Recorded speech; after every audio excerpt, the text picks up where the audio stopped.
convite para fazer essa palestra. É um prazer tentar ajudar a incentivar esses jovens talentos aí a prosseguir seus estudos em matemática. Espero cruzar com vocês por muitos anos aí nos corredores do INPE daqui para frente.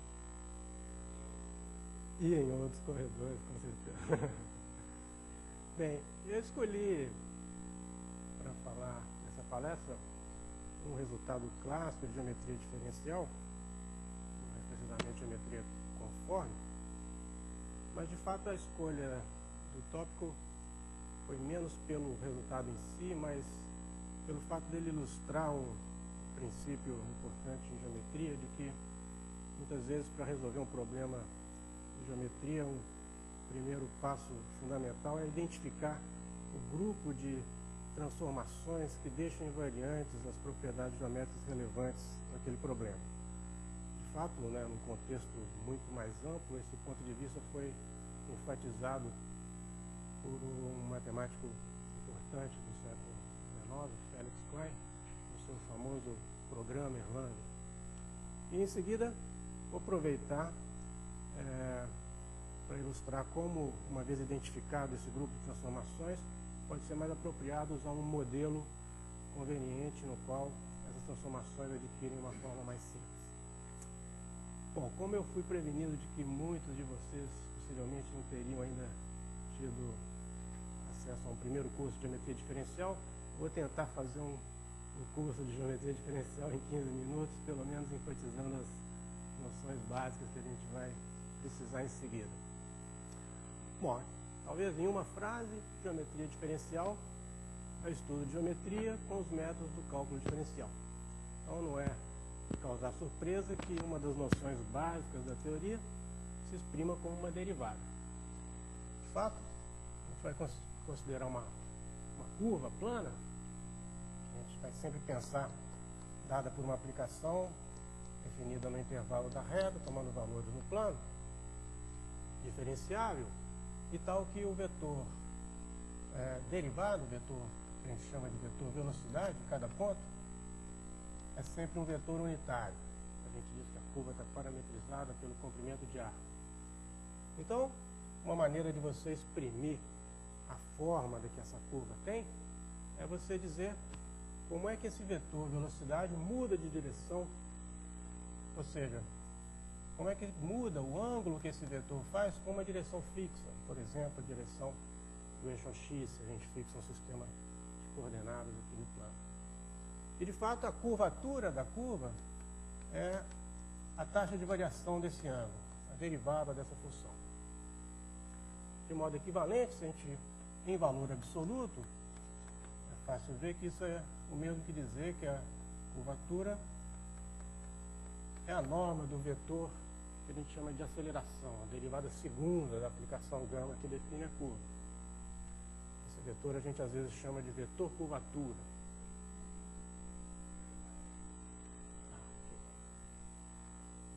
Tá legal. Quando a gente começa a estudar curvas no espaço, a curvatura perde o sinal. Então essa passa a ser a definição da curvatura de uma curva no espaço. E ela ainda tem, ainda mede a velocidade com que os vetores tangentes à curva mudam de direção próximo de um determinado ponto.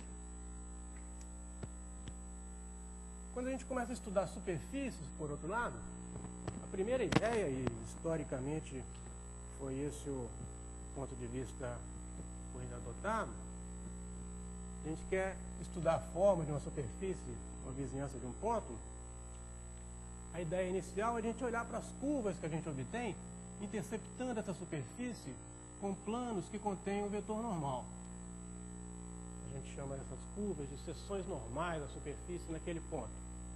Então, esse vetorzinho, um vetor normal, superfície, em determinado ponto P, a gente olha as interseções das superfícies com esses planos e olha para a curvatura que essas curvas têm.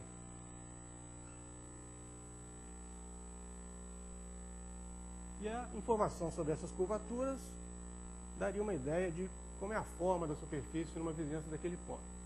E a primeira observação fundamental que foi feita ainda no começo do desenvolvimento da geometria diferencial clássica, isso segunda metade do século XVIII, foi a observação de que essas curvaturas não são distribuídas aleatoriamente. De fato, tem sempre duas direções ortogonais na superfície, com a propriedade de que as curvaturas das seções normais correspondentes a essas duas direções, são chamadas direções principais, assumem o valor máximo e mínimo, respectivamente, dentre todas as curvaturas dessas seções normais. Por exemplo, quando a gente considera uma superfície de rotação,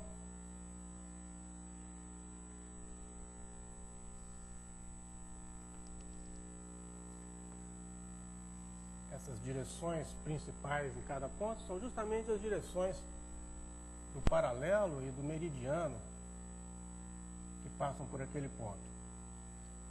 E curvas com essa propriedade de que elas são tangentes em cada ponto a uma dessas direções principais são chamadas linhas de curvatura da superfície. São curvas cujo estudo dá informações relevantes sobre a geometria da superfície. Bom, em geral, quando a gente tem uma curva na superfície, a gente pode olhar o vetor curvatura dessa curva, e a gente pode olhar para as componentes desse vetor normal e tangente à superfície. Uma outra observação fundamental no início da teoria é de que todas as curvas que passam por um ponto de uma superfície que tem o mesmo vetor tangente naquele ponto, tem a mesma componente normal do vetor curvatura. É como se essa componente normal medisse o quanto que a curva se curva naquele ponto por estar contida na superfície. É o que é a parte do vetor curvatura que é forçado pela superfície na curva. E a componente tangente, aí sim, é aquela parte da curvatura que um habitante intrínseco, um habitante da superfície conseguiria medir. Uma formiguinha que morasse naquela superfície, essa é a parte que ela conseguiria detectar. Essa parte, a componente tangente do vetor curvatura, é o que se chama curvatura, o vetor curvatura geodésica daquela curva. Em particular, aquelas curvas para as quais essa componente tangente se anula, são curvas com importância especial dentro da teoria, são chamadas geodésicas, são as curvas que desempenham numa superfície o papel análogo que as retas têm no plano. Por exemplo, numa superfície de rotação, os meridianos, além de serem linhas de curvatura, são também geodésicas. E, de fato, essa propriedade de ser simultaneamente uma linha de curvatura e uma geodésica pode ser caracterizada pelo fato de que essas curvas são precisamente interseções da superfície com planos que interceptam a superfície ortogonalmente ao longo daquela curva. Um paralelo já não tem, em geral, essa propriedade. Esse plano que a gente pensa inicialmente, ele não intercepta a superfície ortogonalmente ao longo do paralelo.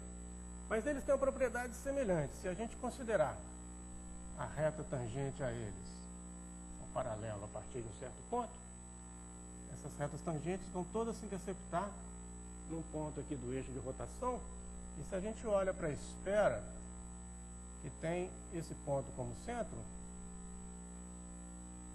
essa esfera sim vai interceptar a superfície ortogonalmente ao longo daquele paralelo.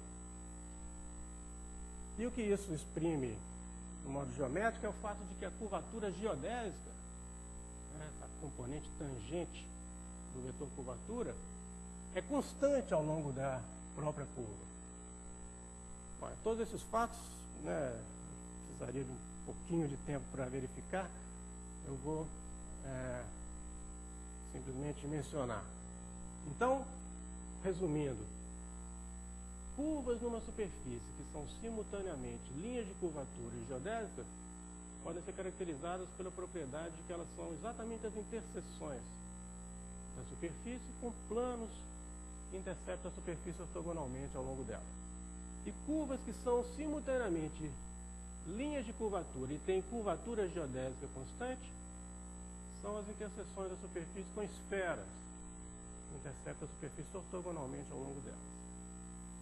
Então, numa superfície de rotação, os meridianos são linhas de curvatura e geodésicas, os paralelos são linhas de curvatura com curvatura geodésica constante em geral. Bom, outros exemplos de superfícies em que ocorre isso. Um outro exemplo simples é a gente considerar uma curva plana e um cilindro sobre ela. Então, se a gente olhar essas curvinhas que estão em planos paralelos ao plano da base, essas curvas também são interseções da superfície com planos ortogonais a ela, em todos os pontos da curva. E isso ocorre também para as geratrizes. Então, num cilindro, tanto essas geratrizes como essas curvas são simultaneamente linhas de curvatura e geodésicas. Um terceiro exemplo é a gente olhar uma superfície obtida assim. A gente começa com uma curva numa esfera e forma um sorvete a partir dessa curva, um cone. Então, se a gente olhar essas curvinhas que são as imagens da curva original por uma dilatação, essas curvas são sempre interseções do cone com esferas que têm o mesmo centro que a esfera original. Então, essas curvas têm curvatura geodésica constante, são linhas de curvatura. E as retas, por sua vez, são também linhas de curvatura e geodésicas, porque são interseções da superfície com planos que interceptam a superfície ortogonalmente. Bem, já está ficando claro qual o problema que eu estou querendo considerar. Quais são todas as superfícies com essa propriedade? Superfícies cujas linhas de curvatura têm todas curvatura geodésica constante. Depois desses três exemplos simples, a gente começa a ter dificuldade de encontrar novos exemplos assim tão simples. Então está na hora de a gente lembrar da frase com a qual eu comecei a palestra, está na hora de identificar qual o grupo de transformações que deixa essa propriedade invariante. Obviamente, o grupo de movimentos rígidos, né, isometrias do espaço, satisfaz isso.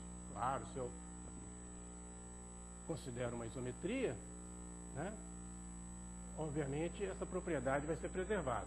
Mas será que não existem transformações mais gerais? Que transformações seriam essas?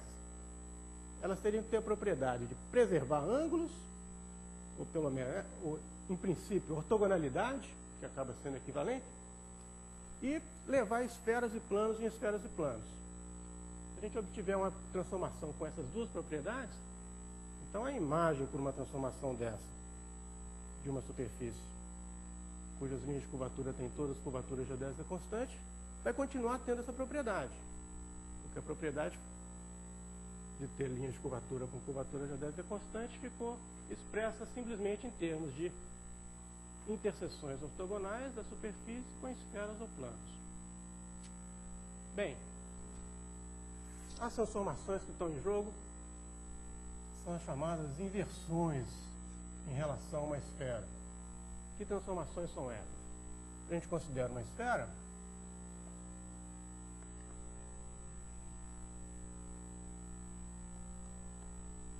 e para cada ponto do espaço, com exceção do centro da esfera, a gente associa um novo ponto que fica caracterizado da seguinte forma. Ele é o único ponto na semirreta que liga ao centro da esfera. O ponto em questão que satisfaz a condição de que o produto das distâncias do ponto do centro da esfera aos pontos P e P', que a gente vai chamar de inverso de P com relação à circunferência, dá sempre o quadrado do raio. Bom, dessa definição a gente já observa que sempre que o ponto está no interior da esfera, o seu inverso vai estar no exterior. E se isso aqui é menor que R, para que essa igualdade seja satisfeita, esse fator tem que ser maior. E reciprocamente, se um ponto está no exterior, o seu inverso vai estar no interior. E os pontos que estão sobre a esfera são deixados invariantes. Uma outra propriedade fundamental é que, para a gente denotar essa aplicação por I, inversão, ela feita duas vezes volta para o lugar original. Ou seja, se a gente olha para o inverso do inverso de um ponto, a gente tem o próprio ponto original. Isso se exprime dizendo que a aplicação de inversão é uma involução. Ela composta consigo mesma da aplicação identidade. Bom, outra propriedade crucial para a gente é o fato de que ela é conforme. Isso significa que ela preserva ortogonalidade, ou equivalentemente preserva ângulos. Ou seja, se a gente considera duas curvinhas e olha para os ângulos entre as retas tangentes a essa curvinha no ponto de interseção, agora a gente olha para as imagens dessas curvinhas pela inversão. Então, o ângulo formado pelos vetores tangentes às imagens das duas curvas vai coincidir, a menos de orientação, com os ângulos entre as curvas originais. Bom, eu acho que eu não vou ter tempo de justificar isso com algum detalhe. Eu vou agora indicar como é que a gente agora pode usar essa informação para voltar a atacar o problema original. Então, o problema é quais são todas as superfícies cujas linhas de curvatura têm curvatura geodésica constante. Se a gente aplica uma inversão a uma superfície que tem essa propriedade, a imagem dessa superfície vai continuar tendo essa propriedade, né? Pela caracterização que a gente observou dessa condição de ter uma linha de curvatura com curvatura geodésica constante em termos de interseções ortogonais com esferas ou planos. Então, a gente já tem um resultado a conjecturar. Será que qualquer superfície com essa propriedade é necessariamente a imagem por uma inversão de uma das três superfícies simples que a gente usou como exemplos? Esse é o conteúdo desse teorema que é devido a Bonnet, um geômetra importante do século XIX. E o que eu vou fazer agora é indicar uma demonstração desse fato, mas para isso introduzindo um modelo apropriado no qual essas transformações adquirem uma forma bastante simples. Bem, primeiro uma pergunta, né, é se não existiriam outras transformações do espaço com as mesmas propriedades que uma inversão, ou seja, serem conformes, em outras palavras, preservar ângulos, e levar esferas de planos em esferas de planos. De fato, é um outro resultado fundamental da teoria de que, em primeiro lugar, a propriedade de ser conforme sozinha já implica a propriedade de levar esferas de planos em esferas de planos.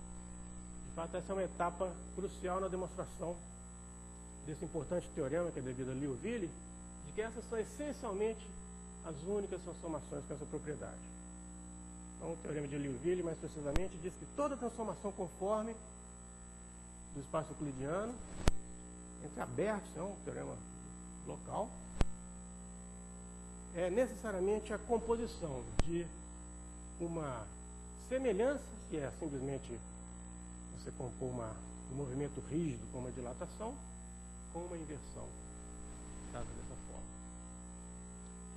Ok, então, para atacar agora o problema, vamos introduzir um modelo adequado para fazer isso.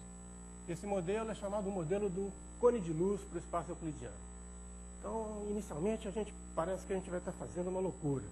Sair do nosso ambiente pé no chão, espaço euclidiano R3, ir para um espaço aparentemente muito mais complicado para resolver um problema que, em princípio, a gente poderia resolver em R3 mesmo. Mas o segredo por trás é que Nesse modelo, as transformações relevantes ao problema adquirem uma forma extremamente mais simples. Então, que espaço é esse? A gente sai do R3, aumenta 2 dimensões. Em princípio, a gente estaria lidando com o espaço euclidiano R5. Só que, ao invés de considerar o produto euclidiano usual de vetores,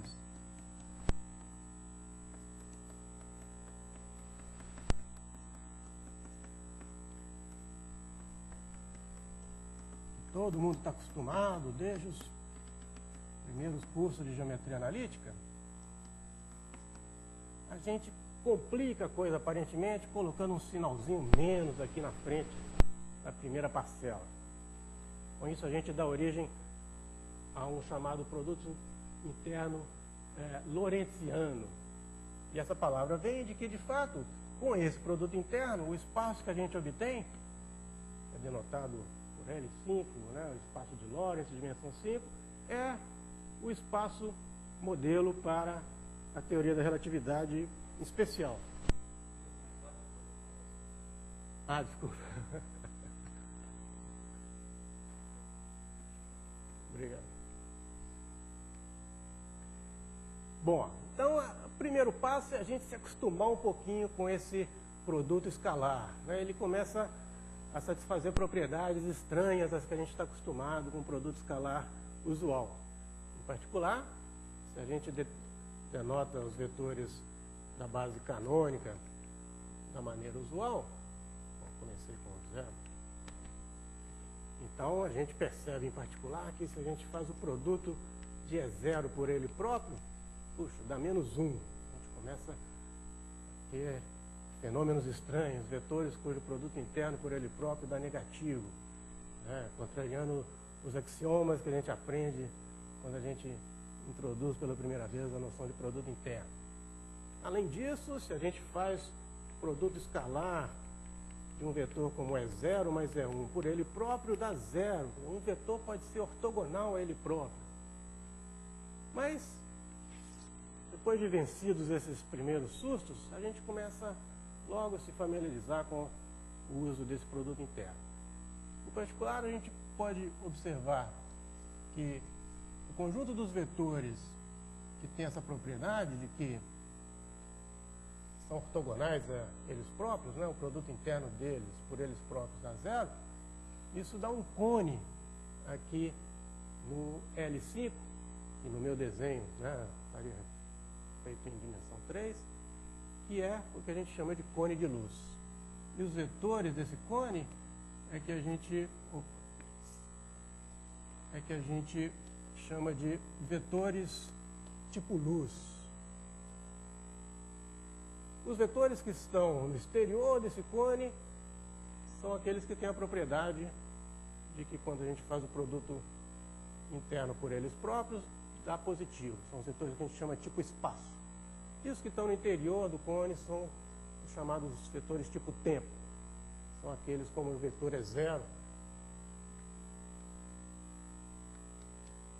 Os vetores na direção daquele eixo, que seria o x0. Muito bem. Onde é que está o modelo do espaço euclidiano? O que a gente vai fazer agora é encontrar um espaço euclidiano dentro desse cone de luz. De que maneira? A gente vai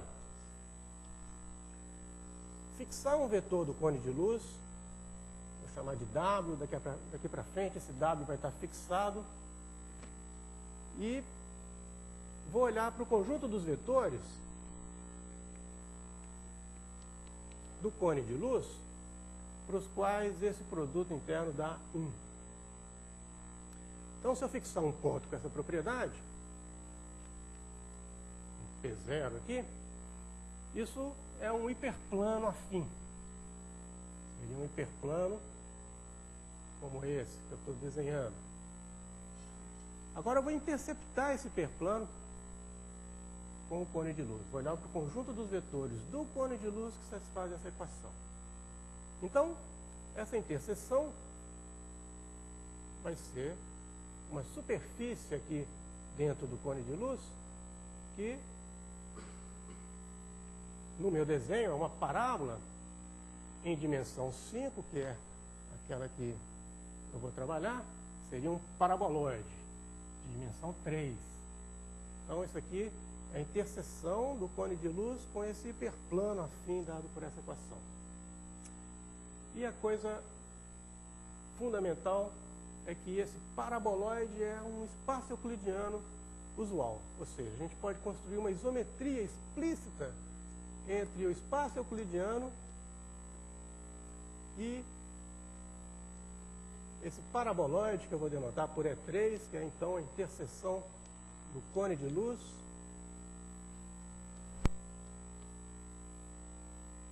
com esse hiperplano, vou denotar por H. Essa isometria a gente pode construir assim. A gente fixa primeiro uma isometria linear entre esse complemento ortogonal do plano determinado por esse ponto P0 fixado e o nosso vetor nada. Esse subespaço gerado por esses dois vetores é um subespaço de dimensão 2 e ele tem a característica do espaço lorentziano original, ou seja, ele é um subespaço que a gente chama tipo espaço. Ele tem um produto interno induzido pelo produto interno de L5 com a mesma característica do produto interno de L5. Então, quando a gente toma o ortogonal, a gente pode verificar que sempre que a gente tem um subespaço do tipo espaço, do tipo tempo, o seu ortogonal é do tipo espaço e reciprocamente. Então, esse subespaço aqui é um espaço euclidiano de dimensão 3 usual. Eu fixo uma isometria linear, que é R3 nesse subespaço, e defino a nossa aplicação psi assim. Ela pega um ponto x, associa P0 mais A de x, e aqui eu coloco o que é necessário para que, de fato, essa aplicação esteja contida, tem a imagem contida no cone de luz e no hiperplano H. E a gente pode verificar que essa aplicação é uma isometria, ou seja, do ponto de vista de geometria diferencial, esses dois espaços são indistinguíveis. Tudo que eu quiser verificar sobre a geometria do espaço euclidiano, eu posso fazer usando agora esse modelo, que é a imagem pela isometria pela aplicação psi. Qual a vantagem de trabalhar nesse modelo? A primeira delas é que a gente tem uma descrição muito apropriada de esferas e planos nesse modelo. Se a gente considerar uma esfera em R3 e olhar a imagem dela pela aplicação psi, a gente pode descrever essa imagem assim. A gente primeiro pode fazer uma conta, vou ter que omitir por causa de tempo, para mostrar que a aplicação que a cada ponto dessa esfera associa essa expressão que eu vou representar agora.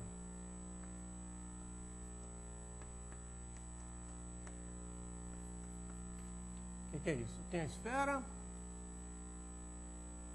H aqui está a representar o inverso do raio, e essa conta também vai se aplicar ao caso em que eu considere um plano, basta tomar o H igual a 0. Se a esfera tem raio R, eu vou considerar um vetorzinho unitário apontando para dentro.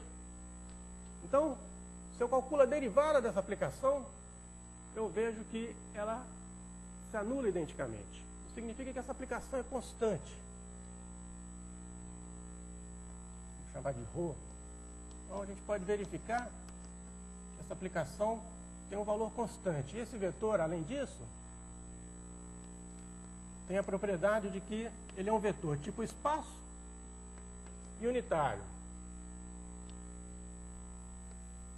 E, além disso, o produto escalar desse vetor com o vetor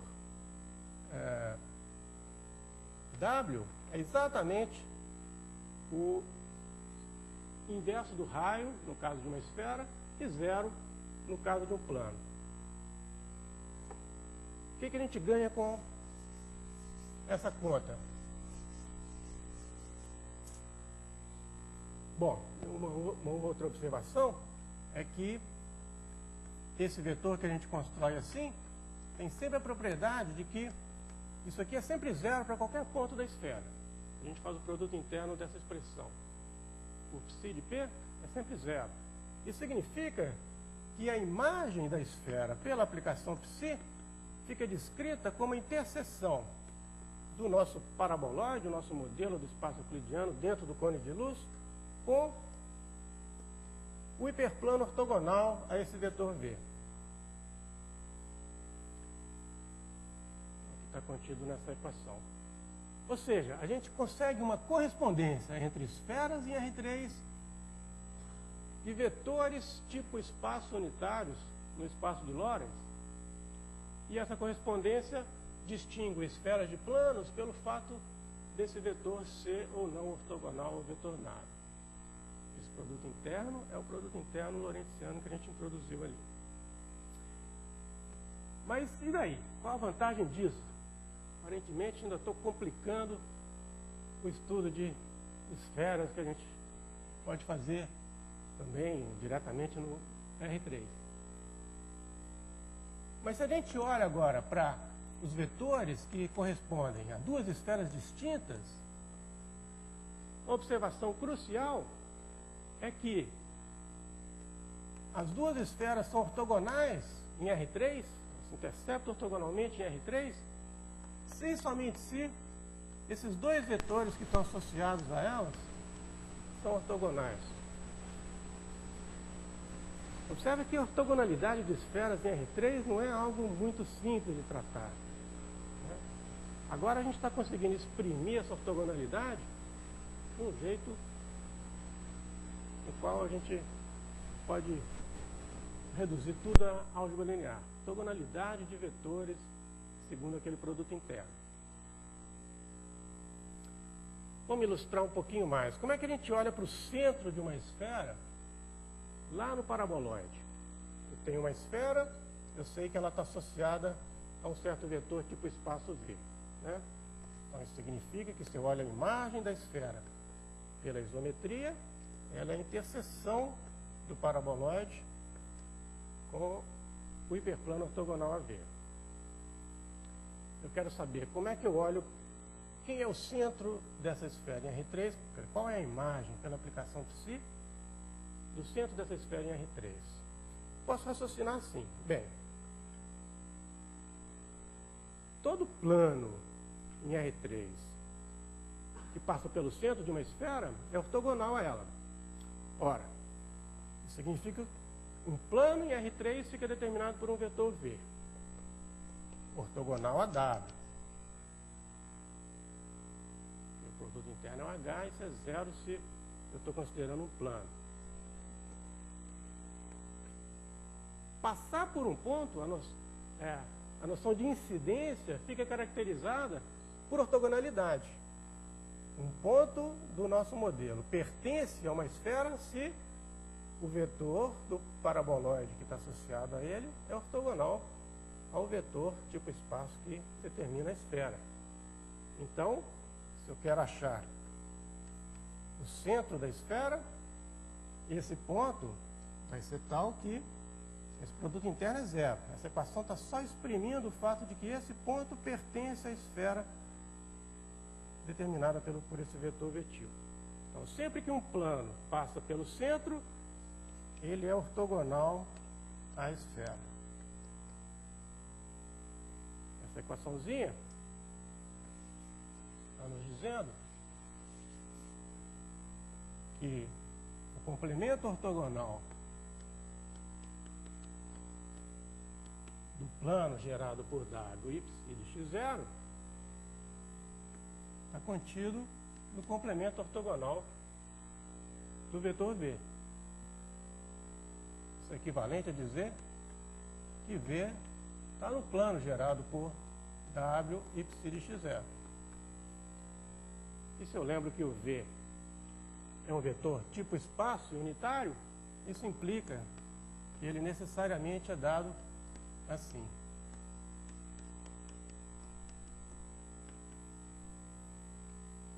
Primeiro eu escrevo como combinação linear, uso o fato de que ele é unitário e de que o produto interno dele por W aqui faltou W,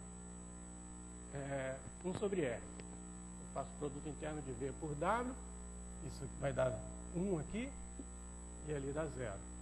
Então, o centro de uma esfera fica caracterizado por essa equaçãozinha. Mas, o que isso tem a ver com o problema original? Como é que a gente pode usar essas observações no problema original? Ora, a gente pode atacar aquele problema assim. A gente começa com uma superfície da qual a gente só tem essa informação. As linhas de curvatura têm curvatura geodésica constante. Agora eu uso que para cada linha de curvatura de uma das famílias, a gente sabe que tem uma esfera ou um plano que intercepta essa superfície ortogonalmente ao longo daquela curva. E a mesma observação vale para as linhas da outra família. Ora, isso vai me dar uma configuração do seguinte tipo. Cada uma dessas esferas ou planos vai ser ortogonal a cada uma das esferas ou planos da outra família. Se eu olhar a esfera ou plano que contém essa linha de curvatura, o fato dela interceptar ortogonalmente a superfície diz que o vetor posição dela em cada ponto é exatamente o vetor tangente à linha de curvatura da outra família que passa por esse ponto. Fazendo observação para as esferas ou planos da outra família, a conclusão que eu vou chegar é que cada esfera ou plano de uma das famílias é ortogonal a cada esfera ou plano da outra família. Então virou um problema de geometria elementar. Quais são as possíveis famílias, os pares de famílias de esferas ou planos em R3 que tem essa propriedade? Cada elemento de uma família é ortogonal a cada elemento da outra. Bom, é difícil de imaginar isso à primeira vista. Vamos lembrar dos exemplos simples que a gente tinha construído. No caso de uma superfície de rotação, os exemplos são uma família de planos que se interceptam segundo uma reta e uma família de esferas com centro naquela reta. Isso é um exemplo. Cada plano dessa família é ortogonal a cada esfera da outra família, porque passa pelo seu centro. No caso do cone, a gente tem uma família de esferas concêntricas e uma família de planos que passam pelo centro. É um outro exemplo. Cada elemento de uma família é ortogonal a todos os elementos da outra. No caso dos cilindros, a gente tem uma família de planos paralelos e uma família de planos paralelos a uma reta ortogonal a todos os elementos dessa. Ora, qual a maneira que a gente pode usar para tentar atacar o problema? Mostrar que se a gente tem a situação geral, duas famílias com essa propriedade, existe uma inversão que transforma as duas famílias em uma família de um desses três tipos.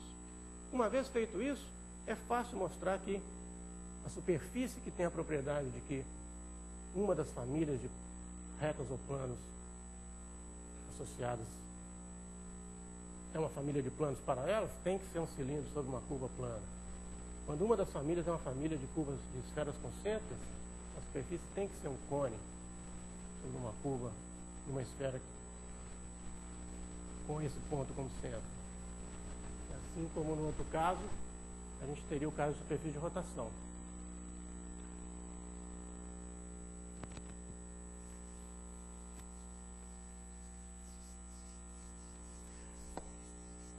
Vamos juntar as coisas então.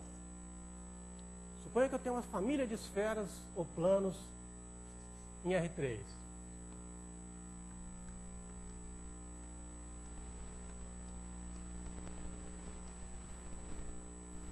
Uma família de esferas ou planos.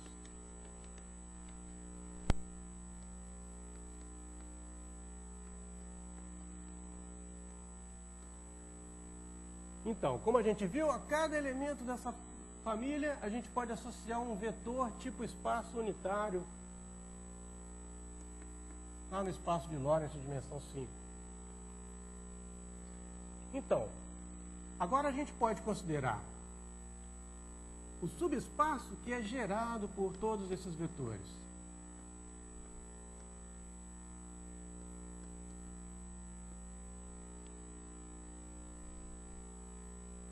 E o fato interessante é que a gente pode ter uma descrição muito boa da geometria da família olhando a natureza desse subespaço. Por exemplo, se esse subespaço for um subespaço de dimensão 2,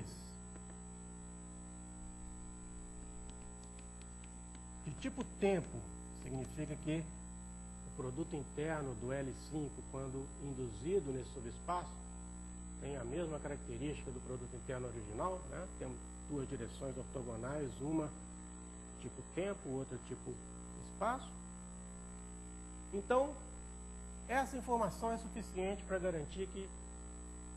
Desculpa, vamos considerar primeiro o caso em que o subespaço contém o vetor W, o vetor fixado que eu usei para construir a isometria original.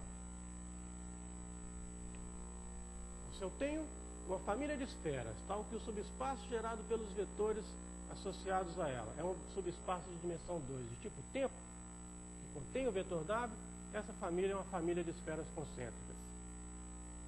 Simplesmente porque eu posso pegar um outro vetor tipo luz nesse subespaço e exprimir todo o vetor tipo espaço em V dessa maneira, para algum escalar R.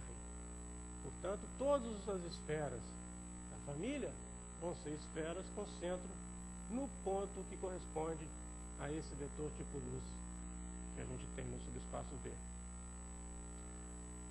Bom, com o tempo, eu vou só mencionar como é que a gente pode ter descrições de outros tipos de família análogas a essa. Se por outro lado eu tiver então um subespaço de tipo espaço, com a dimensão 2 ainda, e de tal maneira que o W seja um vetor no complemento ortogonal desse subespaço, a gente pode facilmente verificar que a família de esferas ou planos original, de fato, é uma família de planos que se interceptam segundo uma reta.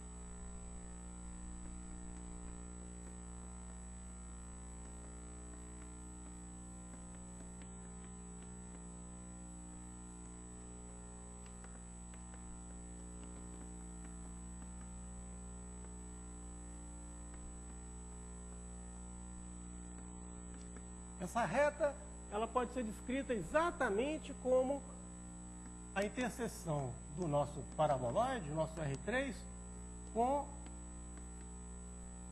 o complemento ortogonal desse subespaço. A gente pode verificar que essa interseção é exatamente uma reta e todos os elementos do subespaço são esferas que contêm são planos que contêm essa reta.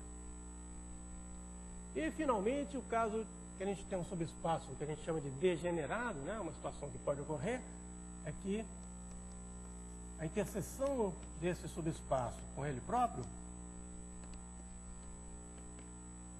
pode ser não vazia, não trivial. Desculpa. Em particular, se essa interseção for exatamente o subespaço gerado pelo vetor W, então a família correspondente é uma família de planos paralelos.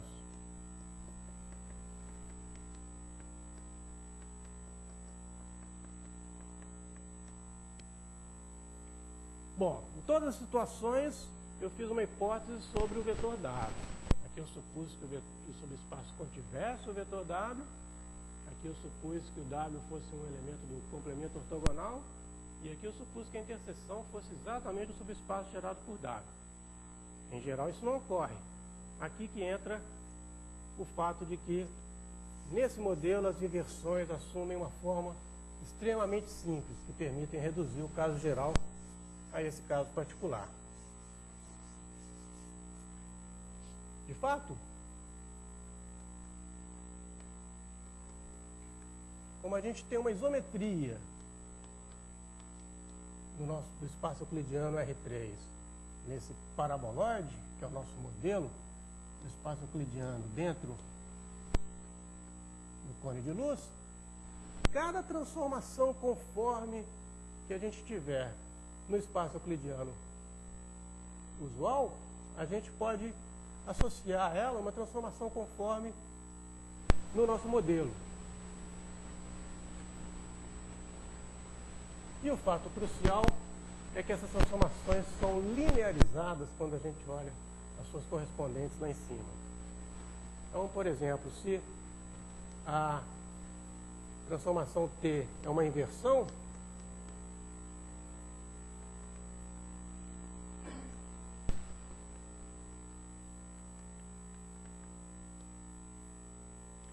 e a gente olha o vetor tipo espaço que fica associado àquela esfera, no sentido de que a imagem da esfera pela isometria é justamente a interseção do paraboloide com o hiperplano ortogonal AV. Então, a aplicação T-til, que é a inversão vista no modelo lá em cima, nada mais é do que uma reflexão em relação ao hiperplano ortogonal AV.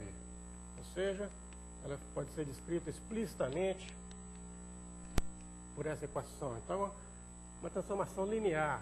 Esse que é o ponto crucial de usar esse modelo. Esse modelo lineariza as transformações relevantes da geometria que a gente está considerando. A geometria cujas transformações são as transformações conformes. Pois bem, com essa observação,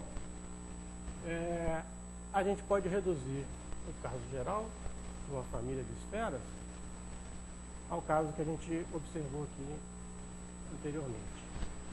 A gente tem uma família de esferas e a gente só tem informação agora de que, quando a gente olha o subespaço gerado pelos vetores tipo espaço associados a elas, esse subespaço é de tipo tempo com dimensão 2, sem essa condição agora, a gente pode obter uma inversão expressa lá em cima por uma reflexão, uma aplicação linear como essa, que leva a família numa família desse tipo, com essa propriedade. Ou seja, o que está por trás aqui é uma demonstração, nesse contexto, de um fato que é usado para resolver vários problemas em geometria elementar, a partir da observação de que, se a gente tem duas esferas não concêntricas, a gente sempre tem, que não se interceptam, a gente sempre tem uma inversão que leva essas duas esferas num par de esferas concêntricas. Então, o que a gente faz? A gente tem um subespaço tipo tempo de dimensão 2,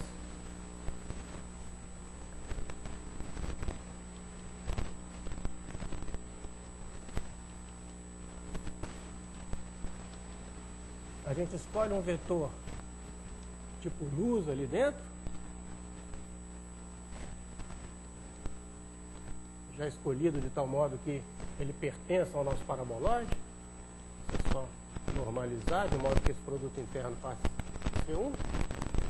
E aí eu defino uma reflexão T-til daquela maneira, em relação com aquela expressão, escolhendo o vetor V como sendo um vetor tipo espaço que representa uma esfera com centro nesse ponto. Um vetor do tipo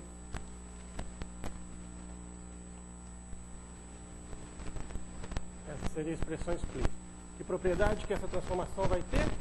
Ela vai levar todas as esferas da família que está associada a esse subespaço em esferas concêntricas, porque o subespaço que corresponde à imagem daquela família vai ser um subespaço com essa propriedade, agora com o W lá dentro. A gente verifica quando a gente calcula T-til.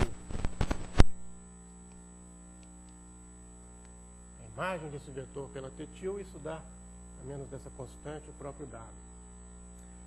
Então, para finalizar, qual que seria a demonstração do teorema de Bonnet, usando esse modelo? Tem uma superfície cujas linhas de curvatura têm todas as curvaturas geodésicas constantes. Quero provar. Existe uma inversão que leva essa superfície numa superfície de um daqueles três tipos. Superfície de rotação, um cone ou um cilindro sobre uma curva plana. Então, o que eu faço? Começo com aquela observação. Eu tenho, então, duas famílias de esferas ou planos que interceptam a superfície ao longo dessas linhas de curvatura. E cada elemento de uma das famílias é ortogonal a todos os elementos da outra.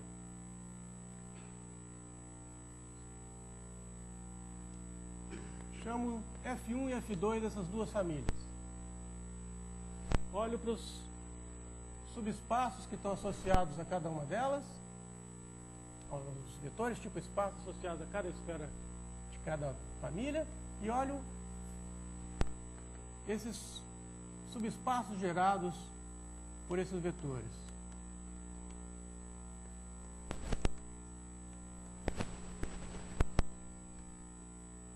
Bom, a condição que é difícil de trabalhar no espaço euclidiano, de que cada esfera de uma família é ortogonal a cada esfera ou plano da outra, passa a ser uma condição de álgebra linear.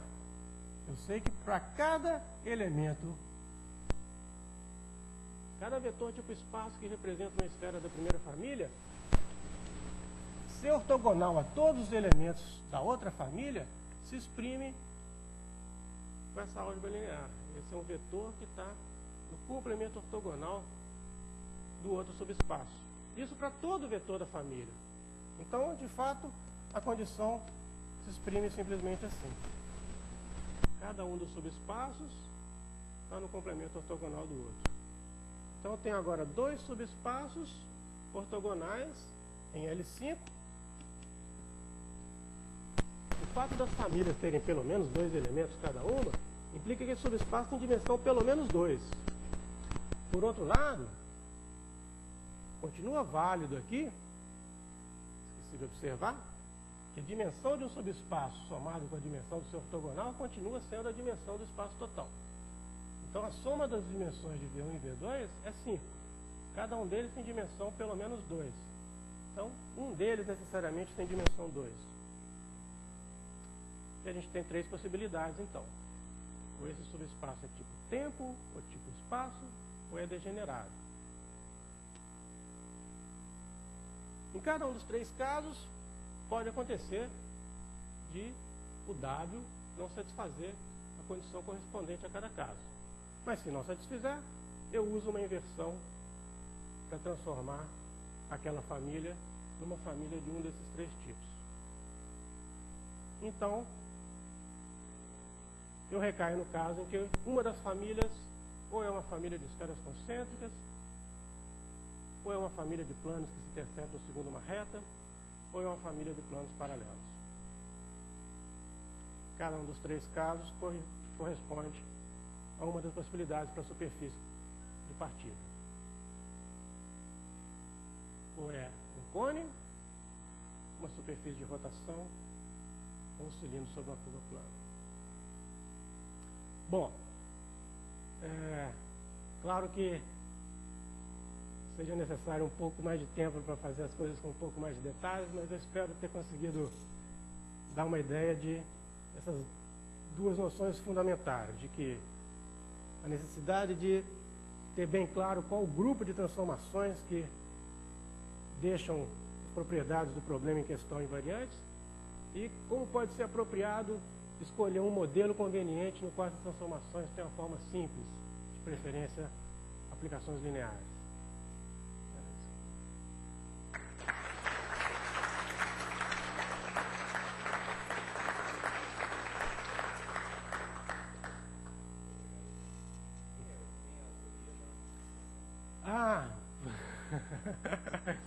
Bom, o teorema eu mencionei devido a Bonnet, mas a demonstração é uma formulação moderna de uma ideia do Ribocourt. Essa ideia de primeiro caracterizar as linhas de curvatura com curvatura geodésica constante como interseções da superfície com esferas ou planos e olhar para esse problema resultante de duas famílias, né, de esferas ou planos, cada elemento de uma delas ortogonal a cada elemento da outra, é do Ribocourt. Bom, ele fez isso com a mão na massa em R3, né? Então fica muito complicado. Então, a apresentação que eu fiz foi só usar o modelo do cone de luz para fazer essa parte mais simples.